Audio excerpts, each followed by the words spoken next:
Well, we're extremely excited to be able to introduce a man who is a living Renaissance bard, somebody who spent decades researching, performing, recording, arranging works from the vast and underexplored Scottish lute repertoire. So welcome, Rob MacKillop. Hello, thanks for inviting me. So we're really excited about 200 years of music that was at the centre of the Scottish court, and I was fascinated to read from your liner notes that the lute was the primary source of music making for 200 years between James I and James IV, and that at the court there were no less than 4 lutars, you described them as, rather than Lutenists. And what happened to all of that music, and why is it that we only have repertoire from after the time that the Scottish court moved to London? Yeah. Well, first of all, luter is the word that was used in the official documents for a lute player in Scotland, not lutenist. And so I was wanting to let the world know that I'm a luter.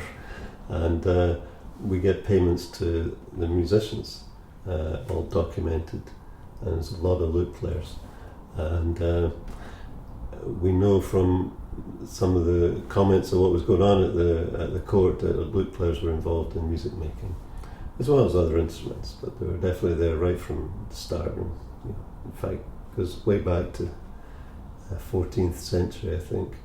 The lute's been in Scotland all that time, and in fact it's never not been played in Scotland. It's right through even early 20th century, and not a lot of lute playing in the 20th century, but when the Lute Society formed in England and promoting the lute, and there was a couple of lute players in Scotland, and one of my closest friends, Bill Sampson, who also made the lute, he made this one. He's based in Dundee, or was, he's now in Glasgow. So he was playing, but they were mostly all playing Elizabethan music. That was what was expected. But going back to the 16th century, despite knowing that the lute was very popular, there was no music surviving.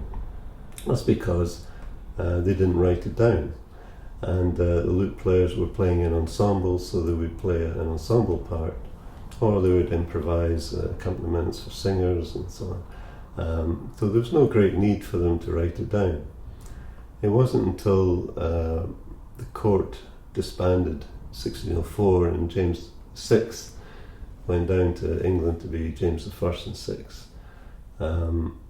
that we start getting the manuscripts throughout the 17th century.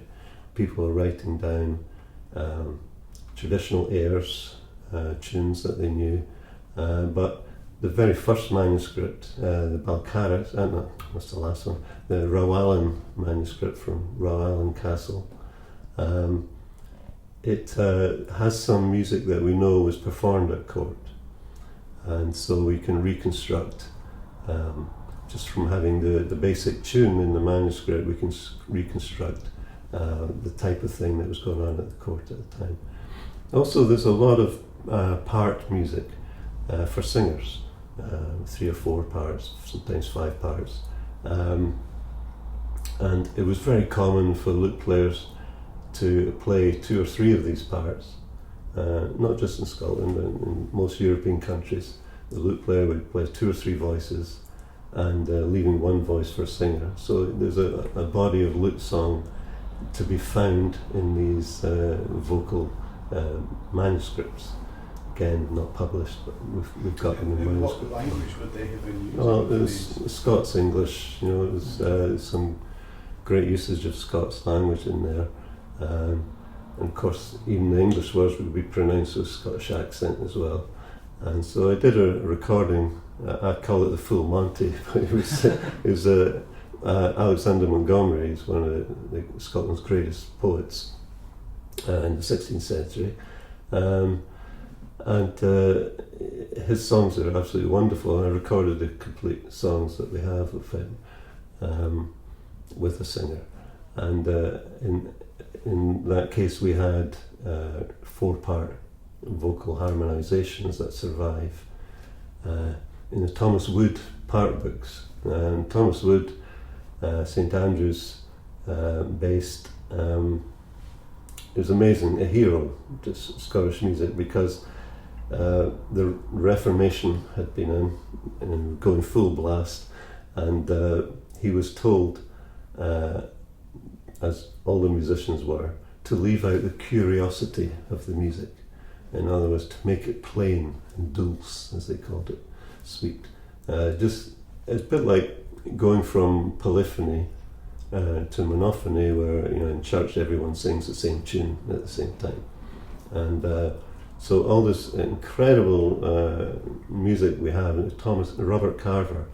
If you want to hear Scottish Renaissance music at its best, listen to Robert Carver's masses. It's just stunning, and quite different from the English school. His were more ornate, a lot more filigree stuff in them, and beautiful.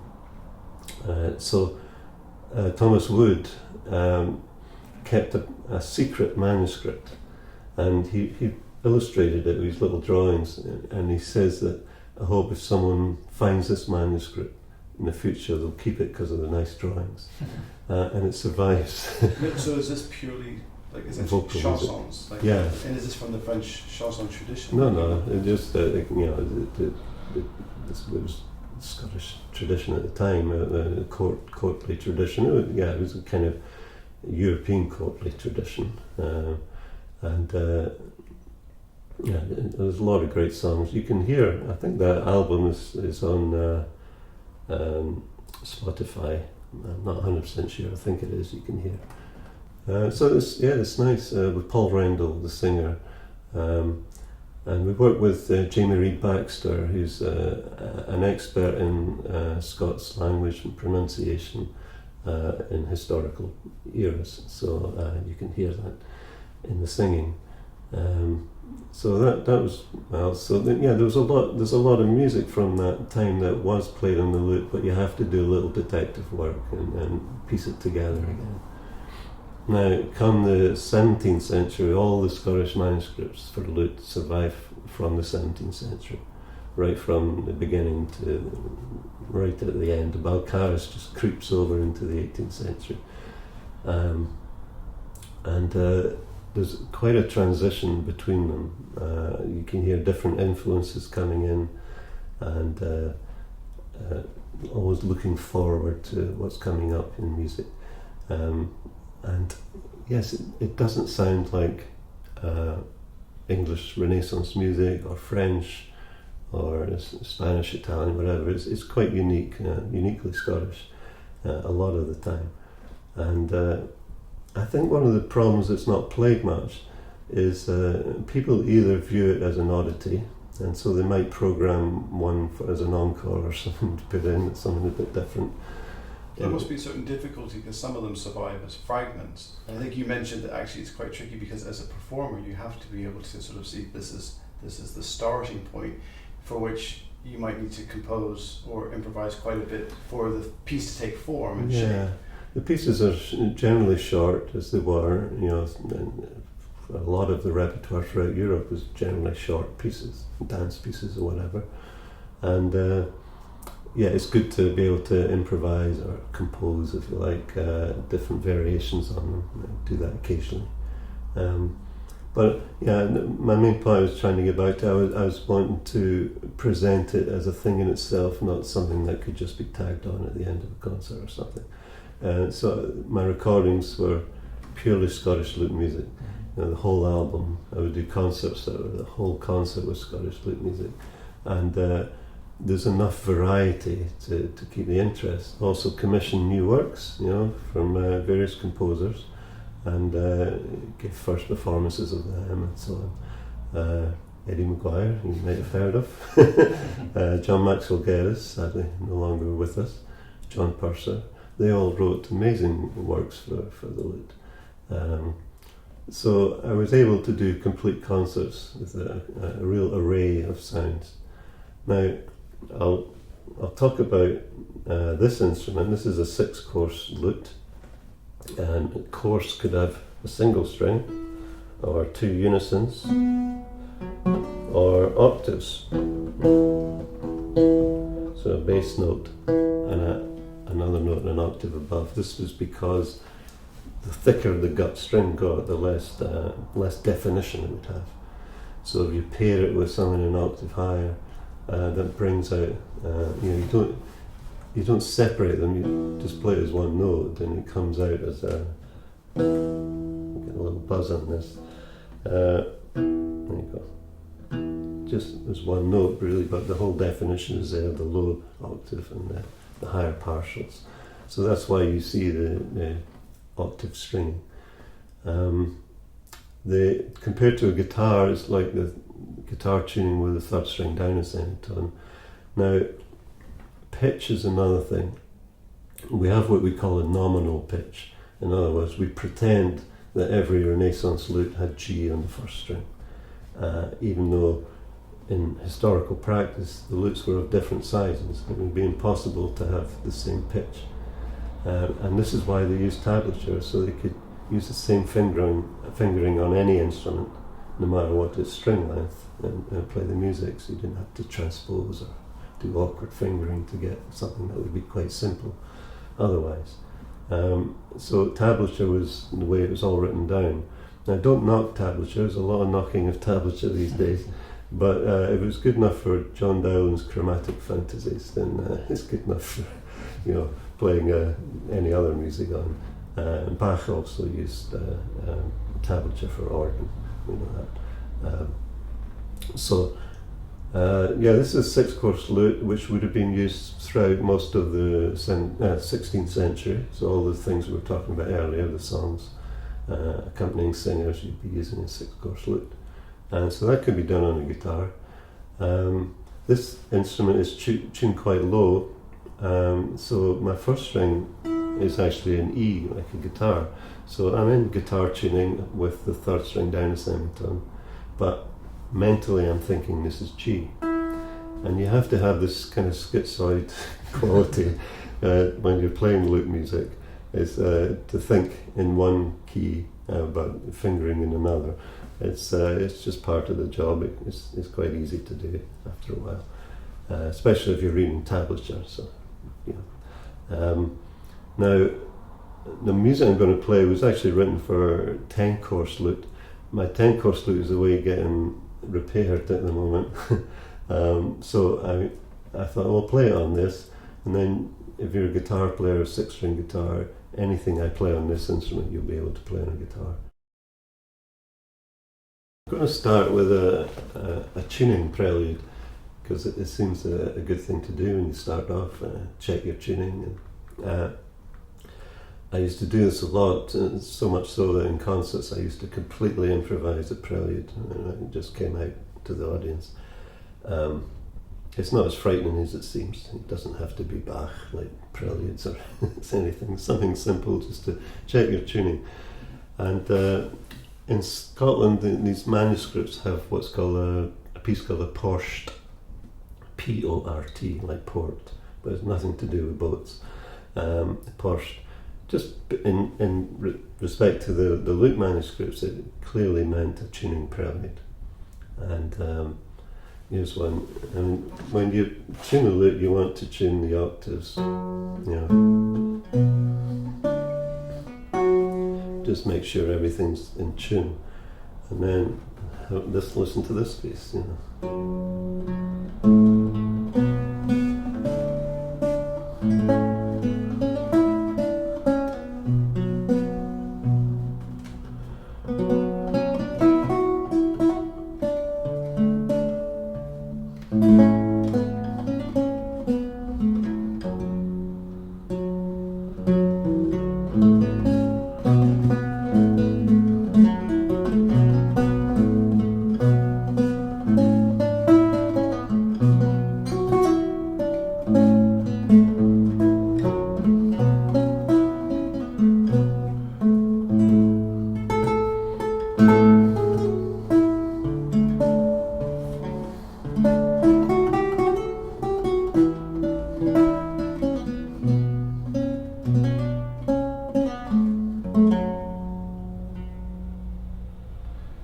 you can clearly see that it's a tuning prelude at the beginning, checking the octaves. Also, it lands on the third of the A major chord in guitar world, or C major chord in my head. So yeah, here. Now that C chord or A chord sounds a little bit dirty to me. There's something grit in it, and it's the way I interpret it. And what I'm going to do is push the second fret back a bit, and hopefully it's much more relaxed. Now, that's why the frets are movable, they're not fixed, and you will see in paintings frets at different angles, and it's usually the player has adjusted them for what key he's playing in or something. So it's just a little nudge.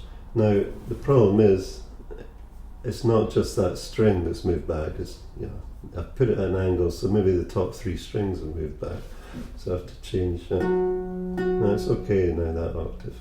So adjusting frets is part of the game for a lute player, and sometimes because I really only need it on one note, some people would glue in a tiny fret just for that string, at that fret, and you often see one on the 4th string at the 1st fret.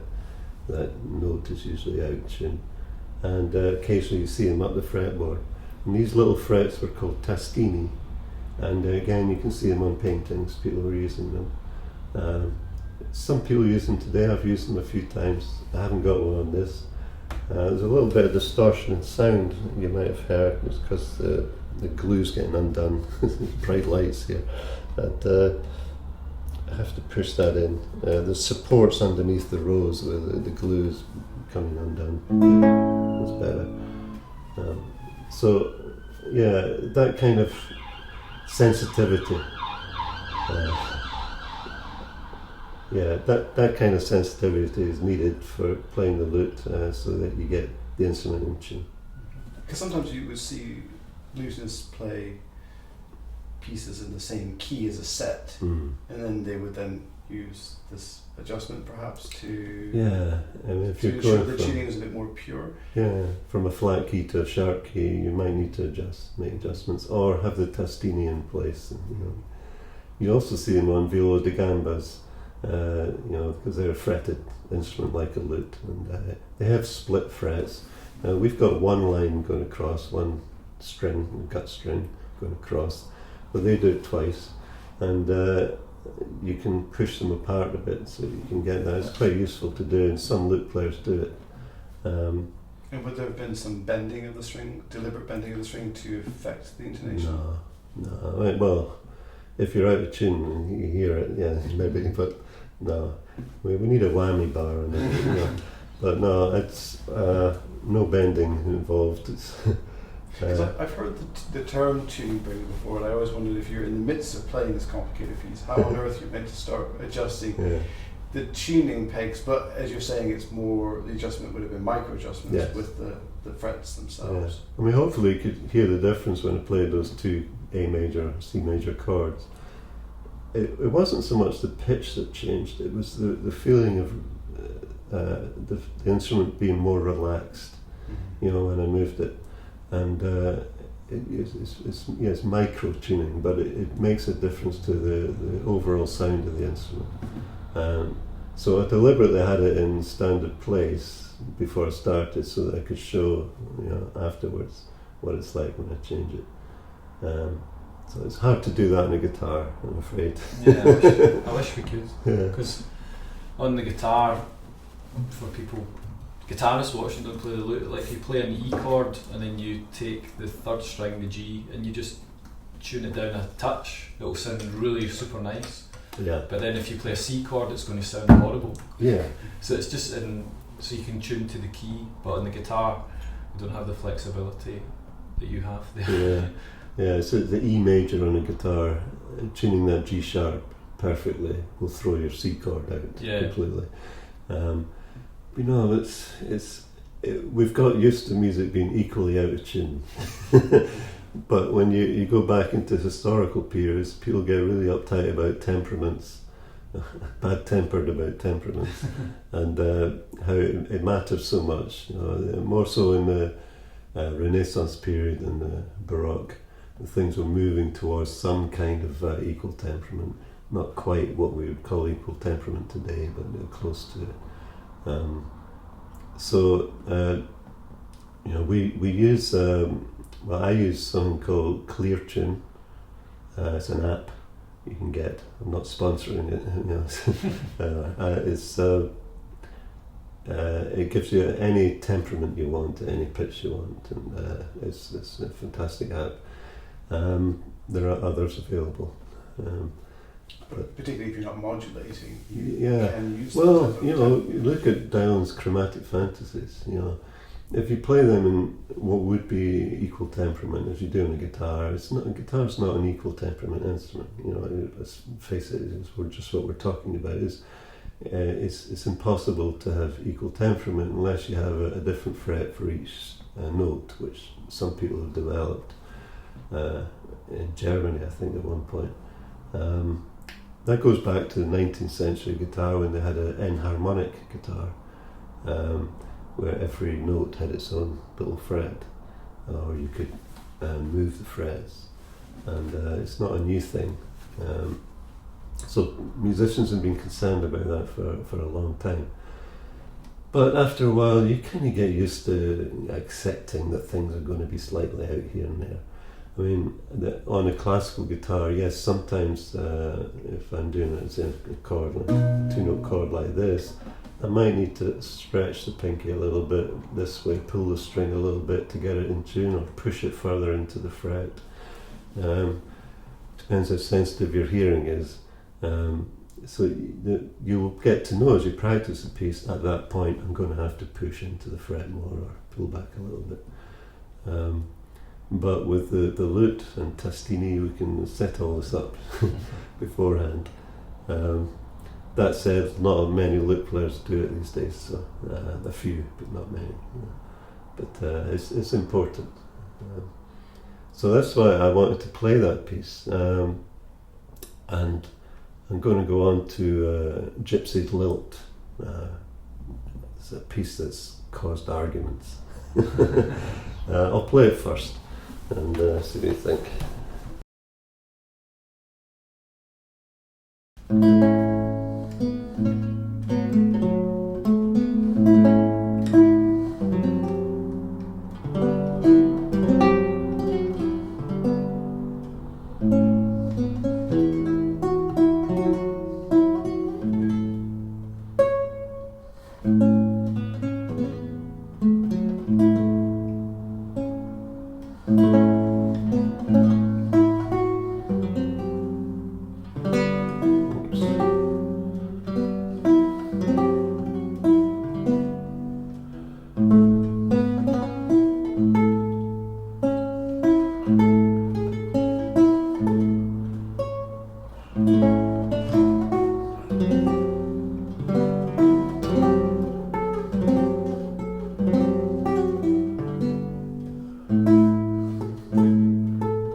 Okay, there's a few things to discuss there. I've got a little crib sheet, you might see me looking down because I can't remember everything I was going to talk about.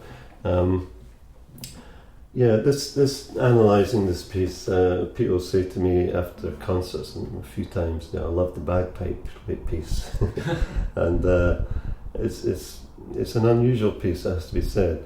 But I want to talk about a few things with it. One is this note.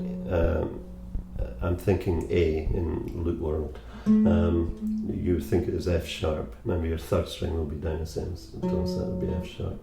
But if I'm thinking C going down to A, this is a resting place. You hear a lot of Scottish tunes of this period, and it's right through the Burns era, even today.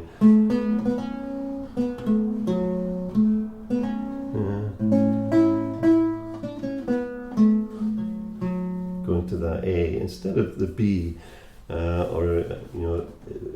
the dominant chord would have a B natural. And it just sounds really weird doing it with a B in there. So, and in Gypsies Lilt you also get a low G and an A and a C above it.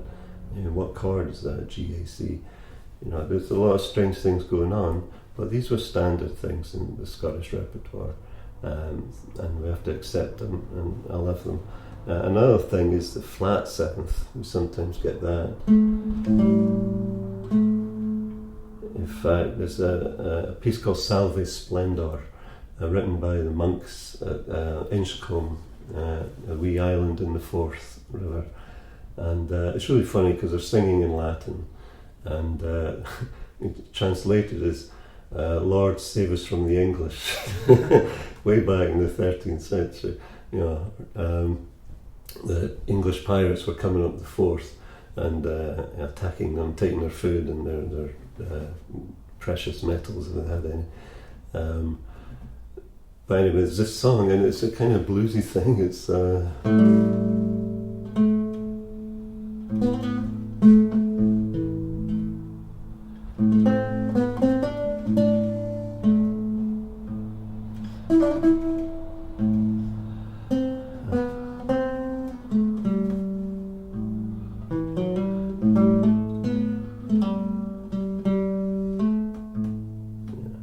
so it's got this flat sound. It's a very bagpipe type sound. When you hold all the notes down but one on the bagpipe, you get a note that sings with a drone. You put your pinky down, you get this flat seventh. A very characteristic bagpipe sound. So that's something else to think about. The two main chords are C and G, or C and B flat, or A and G. And then this weird chord comes in, which divides people. There used to be a website, it may still be, called Standing Stones. Avoid it. The guy talks rubbish, and he said this is a complete mistake. They never had that dissonance in that era. And he got two harmony teachers. They said no, it never existed.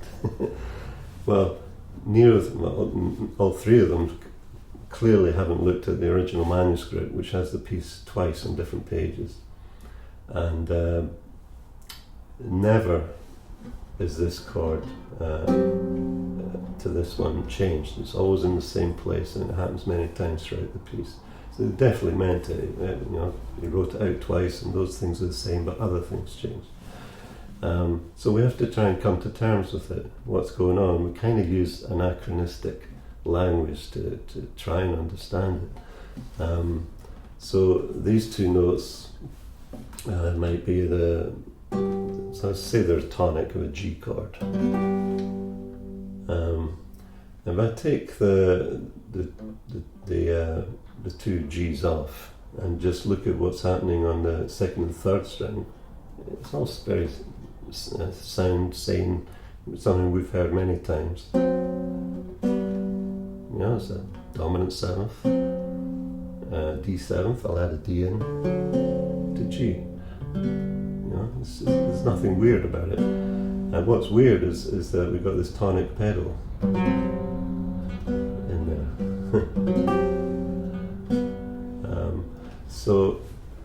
But was the composer thinking of dominant sounds and double tonics and all sorts of things? No, I don't think so. He may have got that by accident and liked it, but there's a musical argument to support it. What else have we got? I have also heard, it might be another wives' tale, that it was to evoke, Gypsies now kind of a pejorative term, but like music from someone who was from a different culture, who might have been travelling in Scotland, and perhaps they were trying to evoke a different musical culture as best they could. Mm. Is there an argument to that kind of chord or that harmonic sequence might actually have been deliberately exotic? Exotic, yeah. I mean, we had lots of gypsies in Scotland, travellers. It's called Gypsies Lilt. Nowadays we call it Travellers. And there are lots of them here throughout Scottish history, and they had their own traditions, and there's no reason why that might be true or might not be true. We'll never know. So we have to try and understand. Certainly the title gives us a clue along those lines, but it's hard to say. It's when you play a lot of Scottish music, it's not that weird, the piece.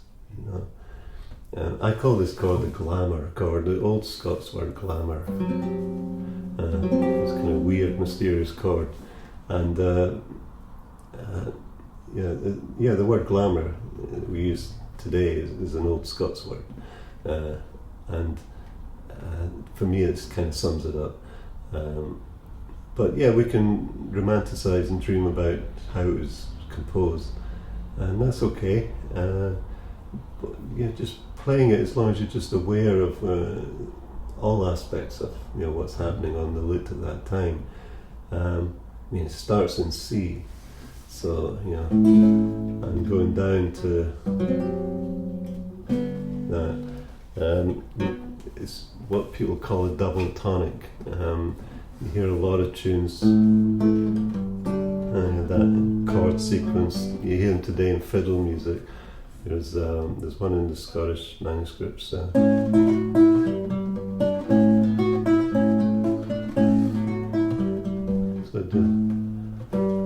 Accordions, but is it? Yeah.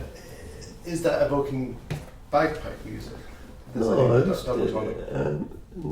it's part of the modes of Scottish music.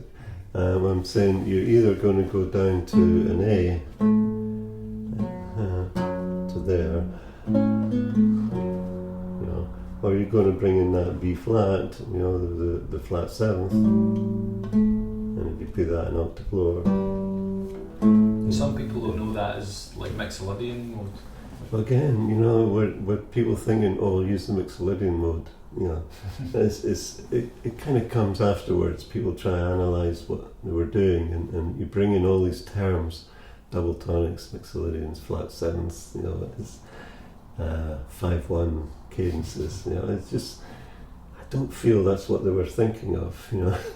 And Monteverdi wrote 2 revolutionary books. The first one was kind of horizontal music. The voices intertwining, moving horizontally. And the second one was the real revolutionary one, where it's vertical music, where we had a melody and a bass line. And then, theorbo and lute and harpsichord players would fill in the chunk in the middle. And that was a completely different way of looking at music. And that spread throughout Europe like wildfire. Except when it got to Scotland, it kind of the Highland line stopped there, and so from Aberdeen down to the west coast, Ayrshire. That's the Highland line, or that way we look at the screen. There's a difference between Scottish music on both sides of that line. Robert Gordon of Strelach, who wrote the Strelach Lute book, which the Porsche came from, the first piece I played. He was a cartographer, and he drew maps of Scotland, and he went all over Scotland measuring it with his lute on his back and horseback or wherever, and he recorded music from both sides of the line, and this is why we get these Porsche and Portan, plural name, and more what we might say Gaelic inspired music. Now we talk about roots and shoots. The roots of Scottish music go back through Renaissance into the medieval period, and even older. And the fruits, if you like, at the end of this, the Balcarres manuscript, we're getting more towards real Baroque music, even pushing into early classical style at times. So it's hard to say Scottish music is one thing. That that revolution that came with Monteverdi never really penetrated into the West Coast. It did eventually, but even today, it's, you know. But isn't that fascinating in the sense that, you know, when they do language maps of Europe, very few places manage to avoid the Roman influence, and Gallic-speaking areas were one of them. Yeah.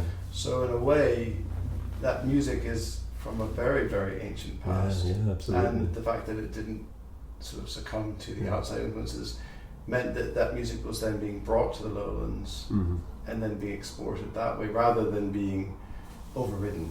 Yeah. It's true. And also from a cartographer perspective, it's really interesting that you say that. You allude in your liner notes that the Highlands and the Lowlands were almost as separate as the Lowlands and the continent in terms of their... I mean, in fact, there might even be more similarities between Lowland Scotland and continental lute playing than there would have been between the dance and music forms between the Lowland and Highlands of Scotland. Yeah, and this is important for understanding how to interpret this music. I think, you know, I'll say it's easy to play Scottish lute music, and that's not denigrating it. So people kind of say it's not much of a challenge, it's, you know, kind of easy stuff to play. But understanding it is much harder. And, you know, we can analyse Vihuela music, Francesco de Milano, Lowland, and understand what's going on with every note. In Scottish music, you have to have more knowledge of, you know, pre-Baroque eras, pre-Renaissance eras, even right through into medieval, maybe even before that. And there's a lot of things going on there that weren't going on in most of Europe. And this is why I love it, because it's unique. And, you know, classical guitar players can play this stuff, you know, and a lot of it was mainly written for 10-course or 11-course lute, and I'll come on to them. But I just want to finish this little section by reading a quote from Robert Burns. This is a CD I did with on Baroque guitar with Jonathan Dunford on viola da gamba, and I'm very pleased with this recording. It's called Love is the Cause on the Alpha label, and in the program notes, the composer Pleyel, who had approached Robert Burns' publisher, saying, I want to do arrangements of Burns songs, can I get permission? And so the publisher wrote to Burns, and Burns wrote back saying, whatever Mr. Pleyel does, let him not alter one iota of the original Scots air, but let our national music preserve its native features. They are, I believe, frequently wild and unreducible to the more modern rules, but on that very eccentricity, perhaps, depends a great part of their effect. And Burns was such a sensitive musician, as well as a poet. You know, to pick up on that, he just encapsulated it entirely. And there were the times that I've written papers on this and a book chapter and so on, comparing how Scottish airs were harmonised at this time on the lute compared to what happened in the 18th century when the Italian influence came in. When a lot of Italian musicians came to Edinburgh, and they would take, you know, Scottish airs became trendy, but they were trying to fit them into a 4/5/1 cadence, and so they ended up altering the melodies to fit the modern rules. And so it was a great pity, and this Burns warned against this happening, but it happened nonetheless. So he was very much aware that it was wild and unreducible to the modern rules. Let's accept that and just cherish it, because it does speak with a different voice.